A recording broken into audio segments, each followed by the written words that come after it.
陈志啊，他在当初在大陆上还只是年轻的时候，做了一个网咖的管理员。24岁了，跟他哥哥就到了柬埔寨，就开始脑筋转很快，就加入到整个诈骗的事业。那当然，他非常的聪明，他透过诈骗，然后呢，同时也在做房地产、金融跟消费产业，同时也跟政治上维持一定的关系，而且捐了很多钱。2020年的时候，其实中国大陆就开始在立案调查这个公司，不过因为他在中国大陆本身的活动还算正常哦，而且他都不断的在去推脱说，哎，这个是可能网络上的这种污蔑。到了2025年10月份的时候，因为他在东南亚以及在英国、在美国开始的这个洗钱的行为被美国抓到，美国当初的这个国际的洗钱行为是全球性的，就是开始在宣告，就是说，哎，他涉及到了诈欺、诈骗、洗钱。接下来我们要特别关心到的是缅甸的诈骗，现在扫黑哦，竟然变成了人口拍卖。等一下来关心的是诈骗工人一个人可以卖到7万美元。另外呢，本来以为说诈骗集团就集中在东南亚这边作乱而已，没有想到现在啊，这个最大的帮凶竟然是直指在矽谷的办公室这些豪宅里面，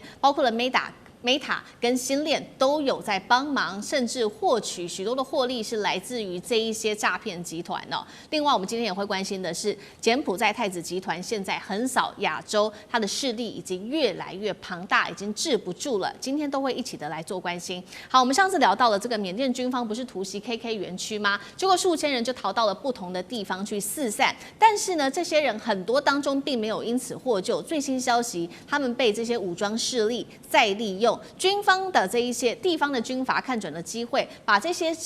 失业的诈骗工一人卖7万美元，换算新台币大约是216万新台币。我们可以看到诈骗园区真的是春风吹又生。另外一头，我们现在看到，除了缅甸军方下手之外，美国、英国、台湾3国也联合一起打击的是这个柬埔寨的诈骗集团太子集团。刚刚讲了嘛，不止诈骗集团落在东南亚国家，包括在矽谷的豪华办公室里面。我们要来看到来自于路透社的最新消息哦，揭露说 Meta 没有想到他也是帮凶吗？因为2024年他的收入大约10%。高达了160亿美元，竟然是来自于帮诈骗集团的活动刊登广告。如果用每日来做计算的话，等于他每一天帮诈骗集团出的广告高达了150亿则，这么多人看到了这一些诈骗广告哦。那么 Meta 至少3年都没有能够有效阻止诈骗广告的泛滥，被指他们就是诈骗生态圈最大的帮凶。于是呢，我们要来看到现在美国的政府也开始把这个针对这些科技业做整治哦。马斯克的 SpaceX 也被卷入了诈骗风暴里面，所以美国7月份他们就对 SpaceX 展开了一个调查行动，并且要求来这个执行长来做说明，说先电设备到底是如何流入诈骗园区里面的，甚至他们计划要传唤执行长马斯克来出庭做解释。另外，缅甸军方的突袭当中也查获了30套的星链卫星设备，黑市交易额竟然是高达了数十亿美元。好，节目一开始特别请教厉将军怎么看了？西方说要高喊的打诈行动，结果看起来金主怎么好像是自己，包括了科技巨头 Meta 或者是 SpaceX，Meta 是真的不知情吗？还是他们在也赚取获利呢？厉将军怎么看？我们看一下哈，光这个150亿则的这个诈骗广告要付多少钱？那这些钱是谁付的？当然是诈骗集团付的。问题是诈骗集团这些钱从哪里来？就是骗来的嘛。那后续来讲，有多少的受害者的血汗钱被这些诈骗集团所骗去？那你如果说是 Meta， 它可以替他登了150则的每一天每天就150亿则的广告。那试问一下，这是多大一笔丰厚的利润？对。那我认为说是以 Meta 这种科技公司来讲的话，难道你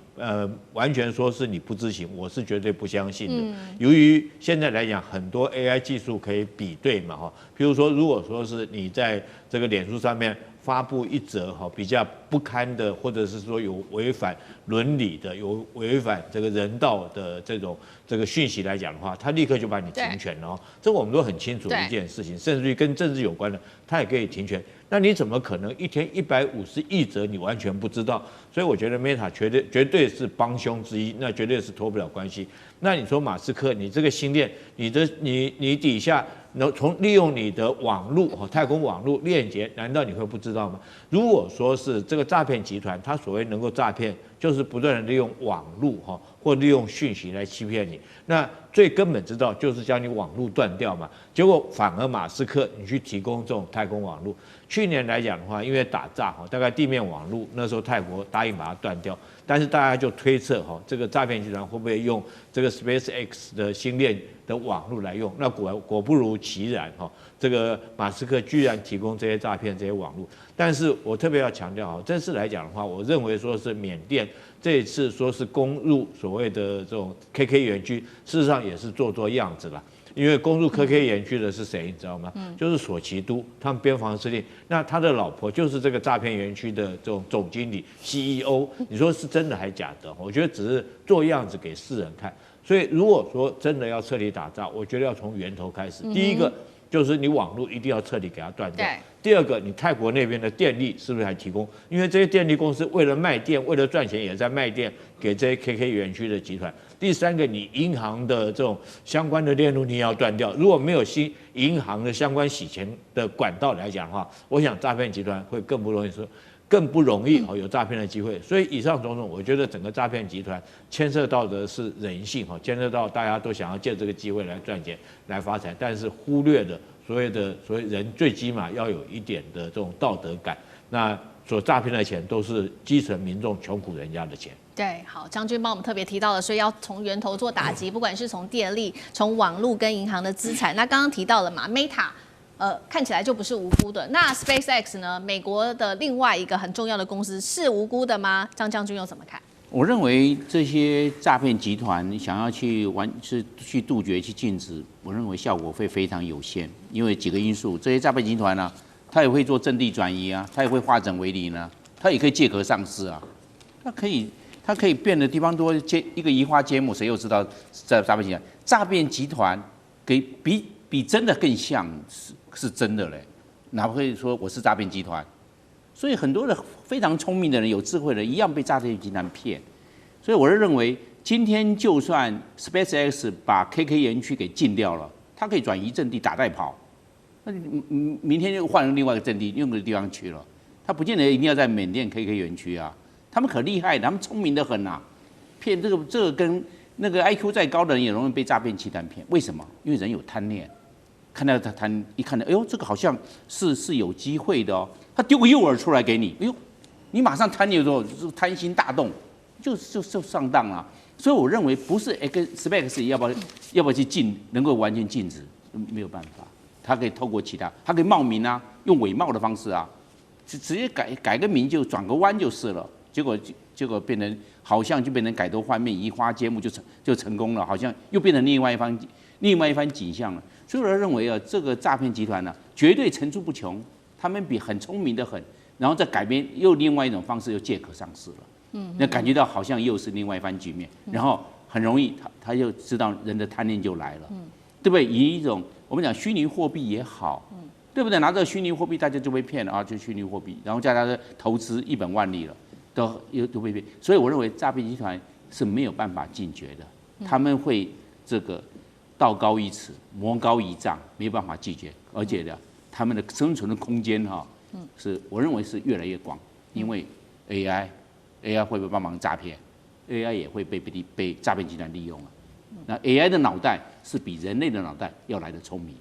好，那另外一方面，我们也来看到，那诈骗帝国的建立，一开始其实都是有人建立起来的。他是太子集团的创办人。我们看到这个37岁的陈志目前在逃，而且呢都还没有被捕哦。那到底捕不捕得到，这也是一个问题。太子集团带观众朋友稍微了解一下，这个37岁陈志还非常年轻哦，但是当初是以柬埔寨经营诈骗中心为基础，已经在30多个国家经营了数十家的公司，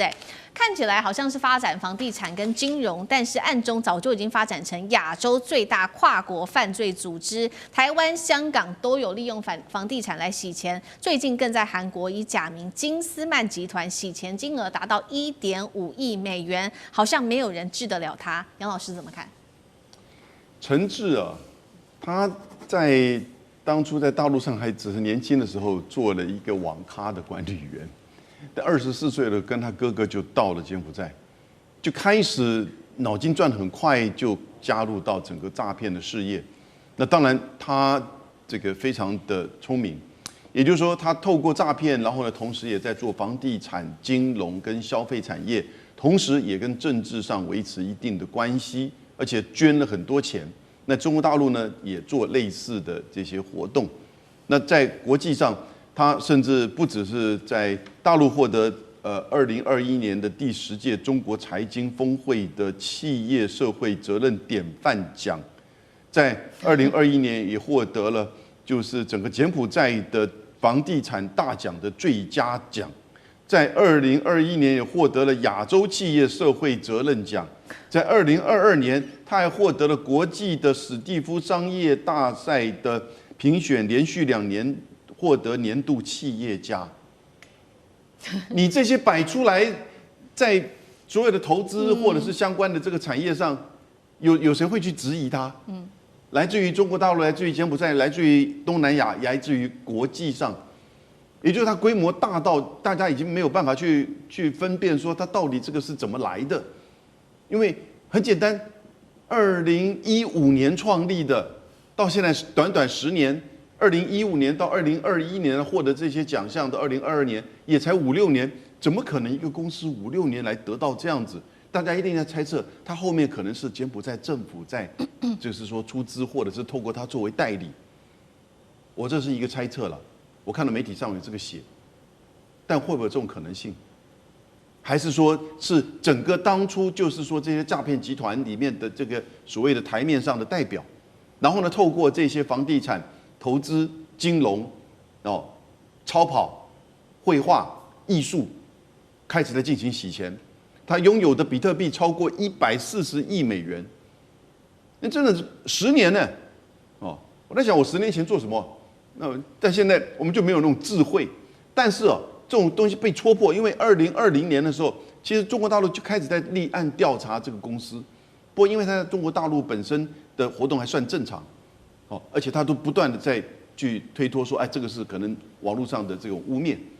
可是到了2025年，就今年的10月份的时候，因为他在东南亚以及在英国、在美国开始的这个洗钱的行为被美国抓到，美国当初的这个国际的洗钱行为是全球性的，所以开始在宣告，就是说，他涉及到了诈欺、诈骗、洗钱，所以把美国的这些资产给冻结，相当高。然后呢，英国也把它冻结，然后泰国跟就是柬埔寨现在开始在做调查，柬埔寨动作慢。接下来我们要来特别关心到的是 KK 园区在缅甸这边的园区的地狱景象正式的曝光。等一下带观众朋友赶快来看到，想要活着走出去，现在说得靠自己的运气了。尤其现在中缅联手要铲除 KK 园区，但是真的铲除不了啦。现在看起来是移动到了其他的园区，春风吹又生。另外来关心到的是，英美现在联手，还有新加坡要瓦解诚挚的诈骗帝国，真的做得到吗？今天都会一起的来做关心。我们赶快来看到是在 KK 园区这边，经过了缅甸政府军疯狂的轰炸之后，园区看似已经被夷平了，但是上千人当时不断的逃命，甚至渡河要逃到泰国去，有人就被洪流冲走了，但是有人活着上岸。上岸的人跟这个记者们描述了一下在园区的一个惨况。我们赶快来看到这位是李先生，他说他当初因为有受到一些诱因，说1个月月薪8000块，而且不限学历的广告吸引，于是他就是踏入了这个园区里面去。那他当时是做的是欧美盘，他说一天工作16到18个小时，睁开眼睛都在工作，但是如果达不到业绩，就会立刻被痛打一顿，甚至打到残废都有可能。如果你的业绩最后是无法达标的话，你可能就会被打死丢进山中，或者是被卖器官割器官卖到其他的地方去那么李先生他最后还是被救回来了，但是这样子的例子非常的少。救援队就描述了，他说有很多的幸存者，他们幸存下来之后会跟他们描述说，这些诈骗园区他们经纬度在哪里，可以去救剩下的这一些受害者。但是往往他们出动去救人的时候都已经太晚了，因为他们也描述说，园区几乎是每天都在搬家的，就像打游击队一样，今天在山谷，明天又在另外一个山谷，或后后天就消失了。在哪里都得碰碰运气。怎么看？很多逃出园区的人都曝光园区内的真实的景象，为什么还是有人宁可被冒着可能会被诈骗的风险，还是要去？是钱真的太好赚吗？干哥怎么看？对，如果说你真的能够成为他们的干部，也就是说非常懂得话术，可以去诈骗别人的话，那你真的可以赚到。我跟你讲哦，他那个奖金是很可怕的哦。如果说你今天暂时被骗了，但是你到了那个园区之后，你可以融入当地的文化，你可以融入，就是说我现在开始用话术来骗投资人的话，我告诉你，一个月人民币2、3万是跑不掉的，可以这么多。然后就实打实，如果说你今天做了很好的业绩的话，你可以抽成一件可以抽12%到15%，这是诈骗集团他们谋生的条件。我在力之所趋的情况之下，即使他用非法的方式把你给骗到这个园区里面来，你会不会被那个文化所融入？因为力之所向嘛。但是有许多人他们做不到，而且他们对于他良心他过不去，所以他不想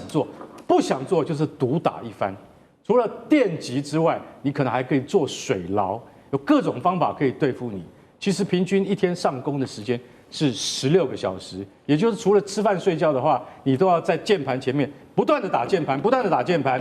然的话就是不断的打电话，有各种各样的诈骗的形式，有来自全球20几个国家跟你一样的工作人员，他负责要骗他们自己国内的人，所以这一次缅甸的 KK 园区逃出了1500个，我们用猪仔来形容他们。猪仔就是被骗的一般可怜的老百姓，他们被骗进去之后，他们的生活就是这样。那缅甸军方这次终于这个发动了什么攻击行动，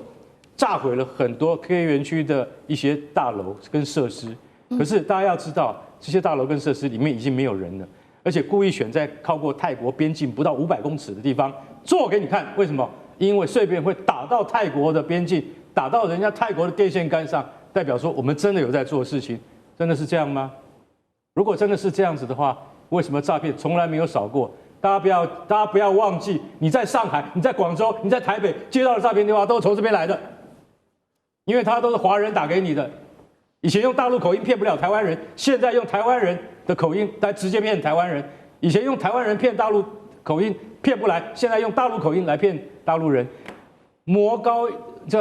道高一尺，魔高是一丈的。现在我们来讲这个特别的人，叫陈志，今年才37岁，据说他并没有任何背景，但是他今天竟然有150亿美元的虚拟货币被美国政府给查扣了。据说他的游艇长达120尺，大家要知道，游艇超过100尺那个就已经是不得了的。超过120尺的游艇。价值大概6到10亿美金，他才37岁，他怎么会有这个能力？他后面到底有什么势力在支撑他？除了缅甸的政府军以及柬埔寨的这个，听说人还在金边趴走。美国、英国、荷兰都在通缉他。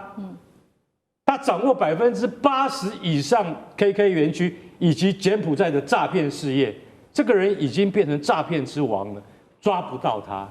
所以缅甸政府，你不要做样子。我坦白讲一句，今天你跟克伦民族阵线要谈好的话，你们真的要对诈骗园区你要做给中国政府，让他们对你有信任，取得中国政府的支持的话，你应该是真的要去捣毁一些真的让国际所诟病的这些园区。但你们做得到吗？究竟军阀跟这些诈骗集团的利益纠葛之间是千丝万缕的。我觉得很难解决。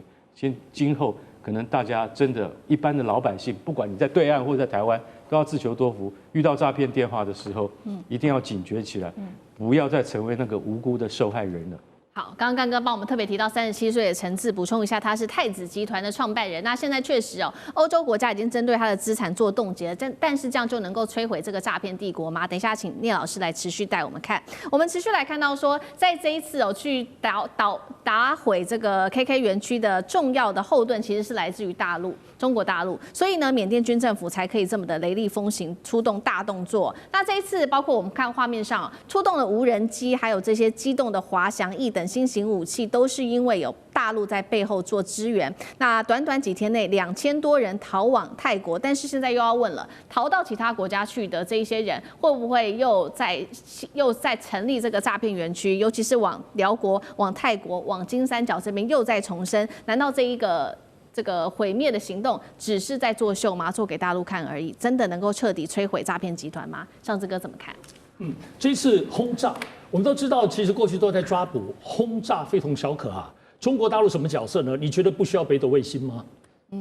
当然有啊。要知道，其实大家一般对于中国大陆在查缉跟跨国查诈骗，一般不太了解。我还是简单跟大家说，早前其实在发生诈骗，大概2010年前。大概中国大陆就有诈骗，一开始是福建安溪，包括湖北的娄底跟双峰是县，一些传出诈骗钱汇回来，所以一开始是地方公安在办这个事情，所以规模不大。但是后来真的越来越多，所以中国大陆开始重视，而且从地方开始上纲，大陆正式成立专案，地方中央开始是2015年，10年前就开始。系统性的做，从原来地方到公安，最后包括整个国务院外交部，包括整个他们所谓户政啊、银行，全部都有专门的对窗口来一起在打诈，而且甚至这个窗口不是在北京遥控，是最后派人员到云南或各地方在前线，因为你马上很多东西要协调，他们家乡在抓的，乃至于要跨国协调，所以最重要的是在2023年，最大关键2023年中国大陆通过了这个全新的叫做反电信网络诈骗法，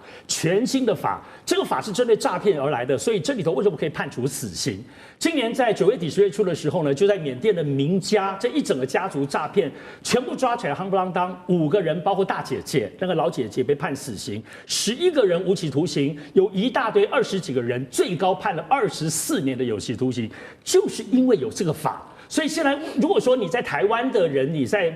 判，你最后被送到大陆，就会依这个法被判重刑的原因在此。我要表达的部分，这次轰炸或所有查缉，大家不要觉得是局部的，中国大陆在局部跨国的合作已经长达10年了，只是说后面要真正到轰炸的手段，还是必须要由比如说当地政府、柬埔寨或缅甸来发动才可以。我觉得打诈这件事情，中国大陆已经有形成他们自己的一套的合作的做法，特别对东南亚这边部分也会给压力，后面应该会继续加大打诈的规模。好，这是来自于中国大陆的帮助，所以说这一次的行动看起来是非常的顺利的。但是刚刚讲了嘛，这个太子集团的陈志，他创办人，他其实是主要的这个主使者。那现在他的庞大帝国也摊在这个阳光之下，他受到英美的制裁哦。那么太子帝国的版图，带观众朋友稍微了解一下，横跨5洲，不管是从帛琉、香港、台北到伦敦、新加坡等等，除了拥有这些豪车、游艇、台北顶级豪宅、英美金融中心、伦敦办公大楼之外，还有刚刚干哥提到，美国他冻结他150亿美元的这个比特币的金额。过去太子每一天靠诈骗可以赚得3000万美元的现金，这一回这个遭到欧美冻结资产，就能够把这个诈骗帝国给摧毁吗？聂老师怎么看？那个思敏，我先讲一下 very sad story， 非常难过的事情。这不是2010年后来才开始，2005年10月2号有一篇报道，《联合报》的主版写了一个大学教授母亲接2个电话往生，那个本人主角是聂建中。那当时他带英国伦敦的到 Edinburgh 回来的那一天8月13号飞机到伦敦8号回到台湾，打个电话，结果是妹妹接的，说你怎么还在？因为母亲2天前接到他的儿子电话说，我被邓起啊，中啊，我说邓起要买什么东西，然后邓来以后，结果我的声音被揭露，就是我哈，所以12号呢，他要求他50万，我所有亲戚都接到，我妈抽不出来，最后 choke 住，然后到了台中立新医院，这是真的。那当时会就这 news 是9月的时候，我跟吴淡如有一个参会的时候，他帮我写在《苹果日报》，我原本不想 news 的，后来抓到了啦。不管怎么说，就是当时侯友宜他一个第6组，一个姓蔡的，他一直追踪，我原本不想告诉他，后来因为那时候很难过，最后抓到2个，就在那时候在对岸福建抓到2个姓杨的、姓陈的。好 ，anyway 这过去了20年了。我跟你讲，那个诈骗非常可怕，而且非常严重，这本来判死刑就应该。那当然，这是我的故事，所以我稍微讲一下。我先讲一下哈，我先讲这个，因为我要讲一个故事。我以前在金酒当了10几年的董事，我们非常重视打假，太多假酒了。我们到大陆更多，台湾也很多。你知道9年前一堆假，大陆90%，我们说90%到95%都假酒。我们总经打到了，很高兴，又打假委员打到回来报告没有用，为什么呢？整个村庄都是吃假来赚钱的，结果去告到公安啊，也没有用，因为公安会 cover， 因为他也要靠这个来赚钱，一样的道理。好，接下来我们要来特别关心到的是缅甸 KK 园区最近的事情非常的多，尤其习近平现在正式的出手了，缅甸军方也获得在中国大陆的澳援之下，针对 KK 园区这边做了一个大扫荡，被炸成了焦土这个园区，另外还有千人大逃亡，甚至跳河溺毙，血染边境。我们今天会来揭秘的是妙瓦底诈骗帝国的一个血腥黑幕，赶快来看到是最新的消息，也就是缅甸边境最长的这个黑暗炼狱。妙瓦底 KK 园区被视为是东南亚的诈骗帝国心脏，是人间炼狱哦。但是我们来看到这个帝国现在由于大陆出手的之下，缅甸军方有了中国大陆的强烈支持，我们看到它连续着4天对 KK 园区进行这一场猛烈的空袭跟爆破行动，园区的建筑直接被炸成毁为平地了。那么现场可以看到，包括呢大火吞噬建筑，还有爆炸声，整个震到了泰国的边境。那么建筑碎片甚至飞越河岸 ，KK 园区现在变成了一个废墟。在爆炸之后看到的现场状况，就是有数千名诈骗集团成员，他们开始大逃亡，逃到哪里呢？有的人甚至是骑着摩托车啊、机车徒步逃窜，宛如是这个战乱的难民潮。我们先来看一下现场的最新画面。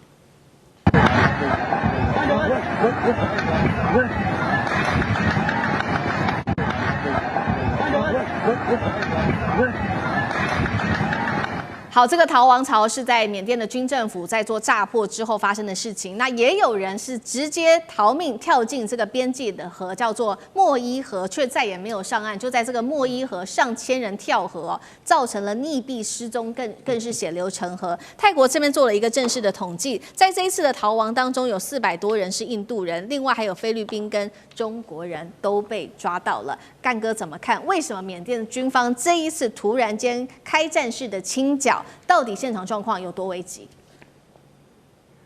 要我说实话哈，缅甸军政府你最好做一次真的，不要用这种方式啊来进行无谓的人命牺牲。为什么？你用炮击是什么意思？你今天要对付的究竟是谁？你现在你的目标应该是克伦民族联盟嘛，对不对？因为妙瓦底园区的这些诈骗中心都是克伦民族联盟在支撑的嘛，都是军阀在这个就说保护他们。为什么？因为没有他们的话，你们的经济也弄不起来。这是我今天必须要说一句实在话，习主席你一定要支持到底，就是说对于妙瓦底的这些 KK 园区的这些诈骗园区，你一定要就说尽全力，因为中国的确，当然在国际上面他们是不能够承认什么，可是真的中国军方是支持了缅甸军方来进行这次的扫荡。大家刚刚看到画面，其实在画面之前已经通知了泰国，我跟你讲，我现在要炮击我们这个泰缅边界的这个园区啊，然后请你们的村民注意。然后其实 KK 自己本身也知道，但他不知道缅甸军方是出手这么重，真的开炮了，而且用了什么？既然我说句实在话，缅甸空军能不能载炸弹都是一个问题，因为他们没有这种飞机。结果这次真的载有一架飞机就载了2颗500磅的炸弹丢下来，所以大家看到那个画面吓一跳。为什么？因为他们空军很弱，结果他们今天空军真的载了炸弹了，那是老式的美国炸弹，真的丢到园区，不过人已经都撤光了。那开始逃亡，大家就很惊恐，结果有3个人在河里面溺毙。你现在看到这个东西，观察家直接讲，有30个 KK 园区，要不要通通都消灭？200名菲律宾人，快200名中国人，400多名印度人，这是你看到的账面。你知道总共有多少人？2000人，2000人来自21个国家，这21个国家代表他们要对自己的国家进行诈骗，所以逃命的人有2000人。那你还有更多的人在里面，为什么？因为有一部分是划作安全区了，没有在军政府的剿灭范围之内。这一切都是为了26号到28号的东协高峰会所做的嘛，所做的样板，所做的门面给大家看，我有做了，做给你们看。在中国的协助之下，还出动了无人机。无人机这一次中国最大的收获是在当地看到自己的无人机怎么样发挥升空攻击以及侦察的能力。这在下一次的战争之中会变成中国非常大的资产跟它的策略运用。我觉得这一部分这一方面，对于这次的突袭的来讲的话，可能中国是最有收获的。可以看到说，我们下次怎么样用无人机来进攻，对于大规模的这个范围的这个扫荡是有意义而有用处的。所以在这个底下，我真的很希望说 ，KK 园区它就算是暂时被消灭，它会不会死灰复燃？会，因为没有改变的是缅甸军政府的态度，以及它危害全世界经济体系的这个原来的那个样态是不会改变的。这就是我的观察。好，所以这一个军政府这一次的大动作，或许是演一场戏。那接下来会不会死灰复燃？因为刚刚讲了嘛，这一些诈骗园区的人逃出来数千人哦，他们可能逃到泰国，那也有可能逃到不管是柬埔寨或者是辽国等等。接下来他们会做什么样的行为？等一下请大使来持续带我们看。另一方面，刚刚讲了，这背后缅甸之所以这次可以这么的成功的重要。工程就是因为北京在后面出手，他们提供了包括了数千架的无人机进行侦查跟做打击。那当然了，中国的目的就是要保护来自于中国大陆的百姓，避免这些跨境犯罪的毒瘤。那刚刚也说了嘛，这个连炸弹都下去了，看得出来这一次大陆是出了一个重手。大使又怎么看？对，事实上，中国大陆是下定决心要把这些境外的诈骗集团把它彻底消灭。因为是境外的，所以就比较困难一点。本来我们前2年都在谈那个果敢地区的4大家族那现在这个4大家族，我看最近不但老早全部绳之以法，而且全部在法院都已经判刑了都是死刑。什么沈家、什么明家、什么刘家这些第2代都判死刑了所以果敢地方就解决了。可是缅甸还有2块地方这 KK 园区只是还剩下2块中间的1块，另外还有就在金三角，听说也是一样。那为什么都在这样？这都是3不管。缅甸政府它的力量也到不了，然后呢，外面又有泰国，又有很多其他的国家在这边那这个妙瓦底，其实我去过，我现在想起来，我年轻的时候去过。他那个时候我们在泰国服务的时候，有时候一想到缅甸去看看他说那你到妹塞。叫妹塞是一个跟这个缅甸边界的，那个时候边界你就随便走过去了，所以我还进过缅甸。后来想起来就是现在妙瓦底，这是 KK 园区。那现在泰国政府事实上也已经跟这个 KK 园区把它划分了就是说划清界限。为什么泰国会有一点点瓜葛我觉得最主要克伦基本上在这边是主要民主，他是一个叛军，所以缅甸军队也进不进来。那他事实上的话，你知道泰国跟缅甸关系也不是那么和睦，传统以来就不和睦，所以就给了这个克伦族一个怎么样，一个生存的空间。那克伦族说实话本来应该是怎么样就是说勉强能够生存，可是这些各地的这种诈骗集团投资把它带来大批的财源，所以克伦族变成他们的怎么讲，变成他们的这个怎么样守护神。可是问题，克伦也没有那个力量对付真正的缅甸的这个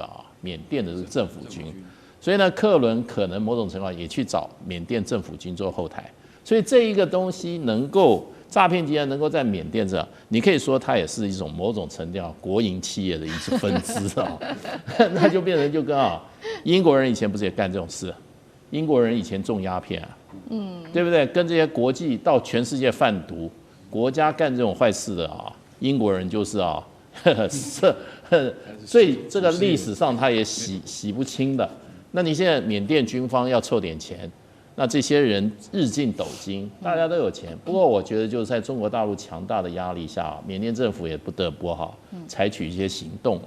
可是你不要忘记这些都是不断的窜逃的。他今天跑到 KK 园，跑到这个妙瓦底，还有在金三角，还有一个地方也很严重的。叫柬埔寨柬埔寨这个，你看我们很多台湾的年轻人被骗到柬埔寨，弄不好就怎么样，连这个内脏都被人家取了，然后呢，被打得遍体鳞伤。所以这个国家纵容的或者国家参与的这种国际犯罪哈，事实上话不只是缅甸了哦。那不过最近我觉得缅甸为什么压力比较大？因为我发觉美国也开始受害了。美国说他们调查一年有被骗，老百姓被骗了100亿美元。所以前一阵子就有个传言，就是说美国国会开会，然后叫什么？叫这个星链计划，马斯克星链计划切断他在 KK 园区的给予他们的这种星链的这种服务。因为今年年初的时候，因为中国大陆施压泰国已经对 KK 园区断水断电，尤其对于他们的这个网络给它切断了。那网络切断以后，它要靠什么？它要靠星链，就跟那个在乌克兰的那个乌军一样，没错，它没有 Internet，它就靠星链。对。那美国现在也切它的星链。那美国会切星链的话，美国事实上也会发觉他老百姓的受害者，所以呢，美国应该也出手了。那现在这些诈骗的这些中国大陆骗还不够，泰国本身也受害，日本也受害，韩国也受害，所以我觉得这些诈骗集团最后就自取灭亡了，它变成世界的公敌的时候，它就活不下去了。是。以前在这个金三角早年的时候，这个吸鸦片是公开的，可是当各国受到这个海洛因的毒害以后，大家一起说海洛因要把它去掉的时候，海洛因就没有地方生存。那现在这种诈骗集团中国大陆受害，美国也受害，泰国也受害日本也受害，韩国也受害的情况之下，它的生存的空间就会越来越少。那么它从 KK 再窜逃到别的地方困难就越来越多了。是，好，这个跨国的犯罪组织涉及到非常的多的国家，那当然了，背后也会有一些黑帮的势力。现在我们要来看到是这个华人在这背后当作黑帮的主导，他们透过的是虚拟货币的交易、人口贩卖，还有奴役劳工，形成了一个庞大的一个诈骗的犯罪集团。那从太子集团惩治，一直到帕劳诈团，到包括了崩牙驹等等的势力，形成了现在在东南亚各个角落。尚志哥怎么看？我们现在看诈骗集团，传统以来它还是有一个这个土生土长的模式。在这个模式当中，黑帮的可能性最高，我想推论都可以推得到，历史上都是这样子。但它原始的长成是透过官商勾结。那官商勾结从原来小地方的，比如说小的军纪的这个茶器的勾结，到慢慢越扩越大。我想这个部分无论在柬埔寨，包括在缅甸都看得到，因为它最后越勾结到中央。为什么这样讲呢？坦白讲，你说真的。诈骗不好打吗？如同刚刚大所提到的，你如果把电力、水电断了，如果你把网络断了，乃至于你把金融转汇这个途径断了，其实就断了吧。我想以中国大陆在查气也都是顺藤摸瓜，因为过去没有经验，他们也查了这个诈骗集团从打柬埔寨到打缅甸打了10多年，在中国大陆摸索过程里头，其实先前掌握一个曾经在大概第3年掌握的关键什么呢？就是把诈骗集团，因为他们赚了钱要汇回来给自己家乡的父老跟太太嘛，所以当他们把这个汇款的这个地方控制住的时候，就发现能够顺藤摸瓜，可以逮到这些诈骗的人。今天我们要来特别关注，在这个微博，因为讨论度非常的高，已经到第2名了，所以我们今天要带观众朋友来特别看到的是这个缅甸的地下帝国，现在是满血复活。本来是说把它摧毁了，怎么现在又再次的复活呢？而且从废墟半年前的废墟，现在变成一个重要的王国，甚至他们的内部设施还有星链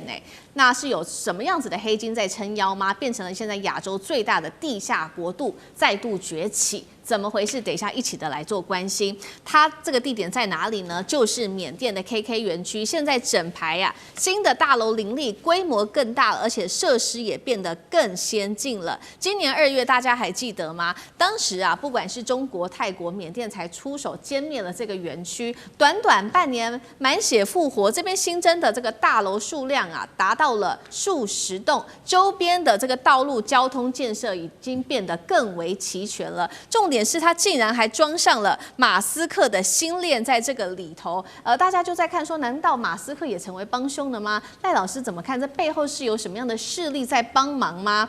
是国际黑金在撑腰来保护这一座地下国度吗？我觉得当然是这样的因为第一个他们的财力十分雄厚，而他们的财力是建筑在一堆人的痛苦、痛不欲生的那种痛苦的基础上。坏透了我们就讲就是坏透了这些人。因为每一个人被诈骗的人，不管是损失大还是损失小，有些人他是整个退休金全部都泡汤了，一生就没了啊。所以有些人被诈骗以后跳楼自杀，有些人当然我们是反对这样做了哈，但是我们知道这些人是非常坏的哈。那他们本身的财力很雄厚，为什么？你看这一次美国破获的这个太子集团，它的比特币随便一捞出来就是150亿美元，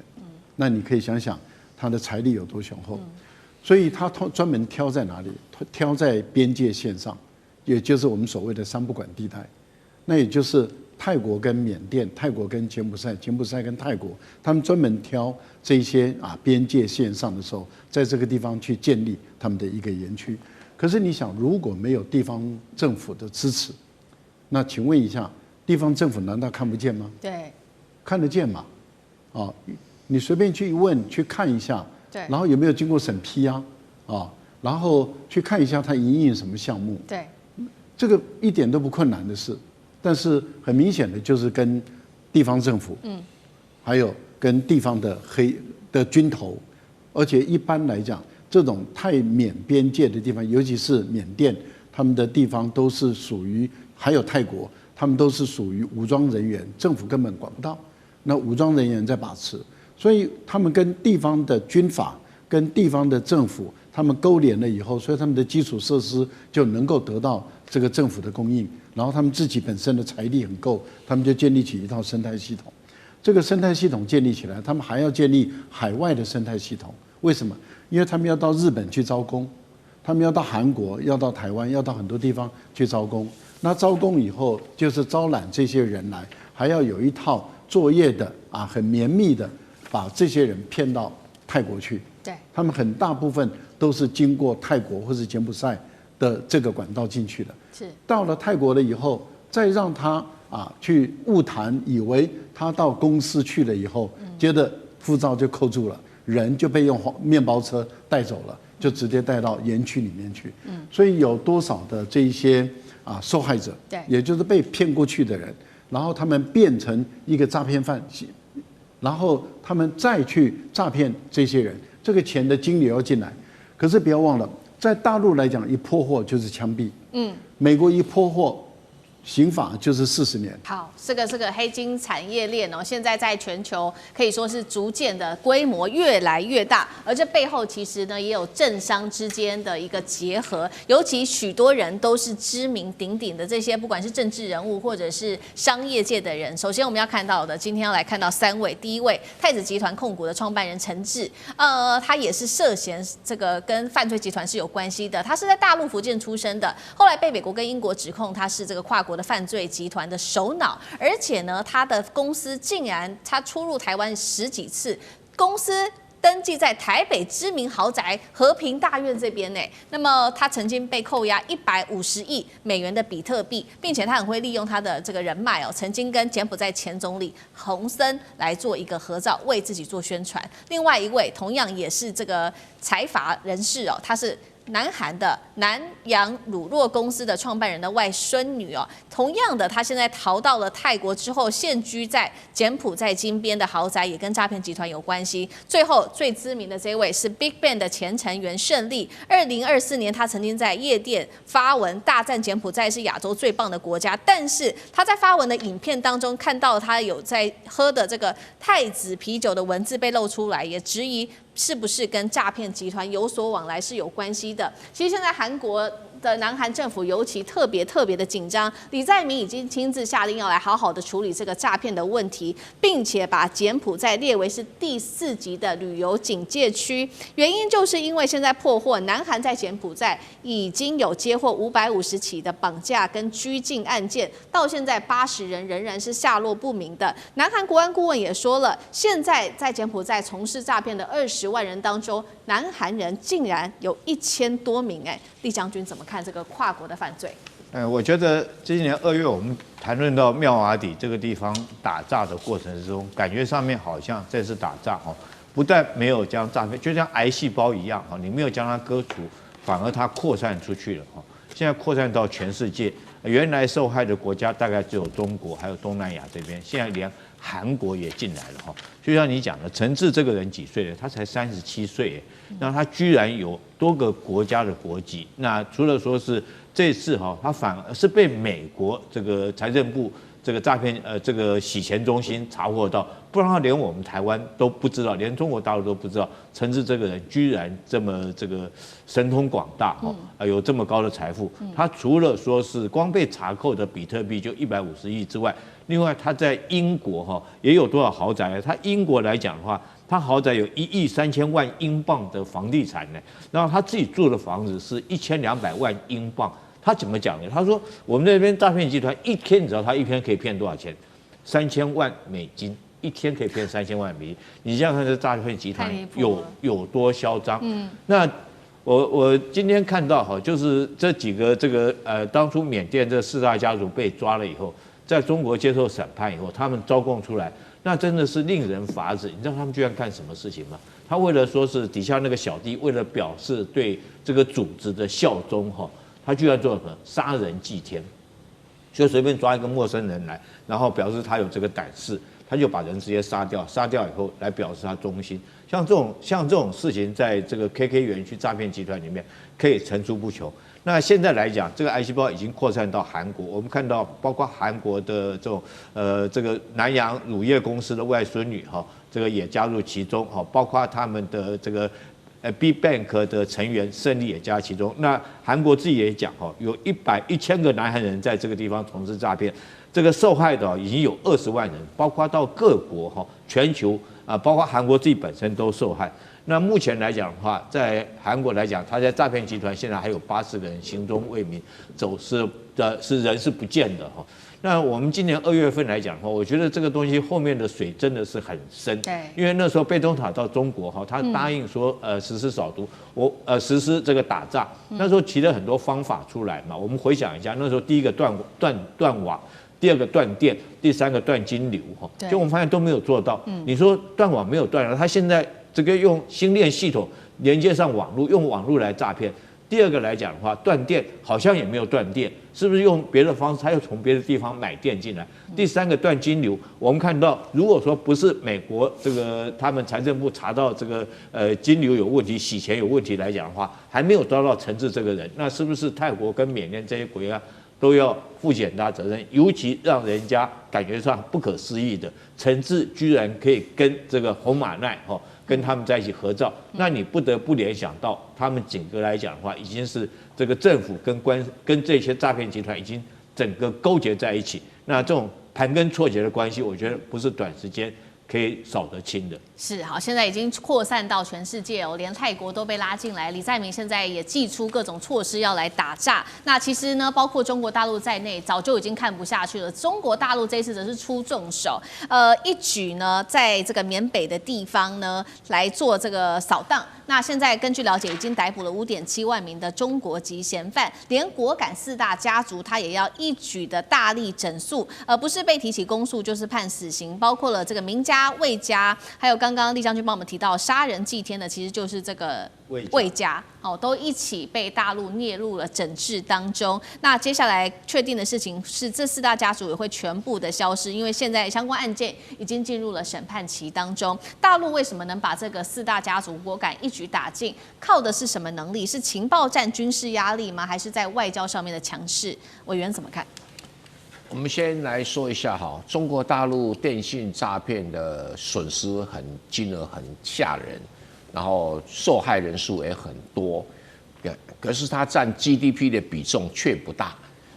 全世界因为这种电信诈骗在损失在占 GDP 的比重，第一名是巴基斯坦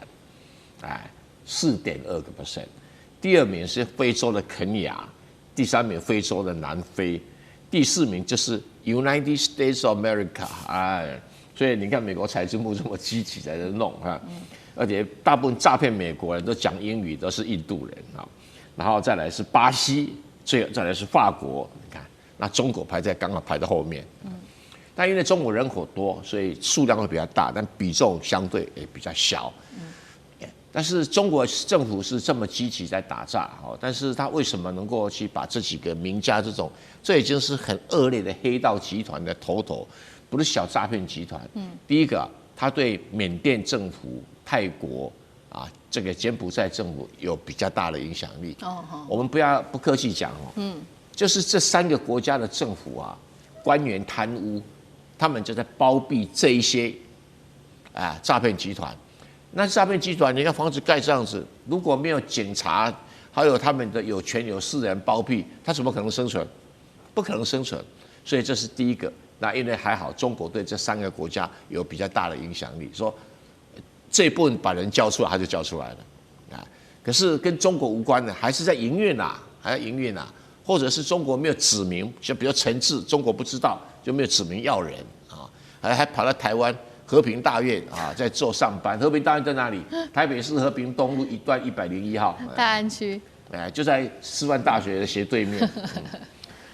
那这个的嚣张到什么程度？再来就是中国的金融管制比较严格，也比较容易追踪。那有些国家的金融管制没有这么严格所以诈骗集团之所以能够盛行，是因为金流。那现在中国政府有能力叫这3个政府把人交出来，但也还要有实力去把人抓出来所以中国在这个边界培养出了一个叫果敢军。如果当时没有果敢军把这些地方势力给推翻的话，这些国家的政府还不一定压得住地方的势力。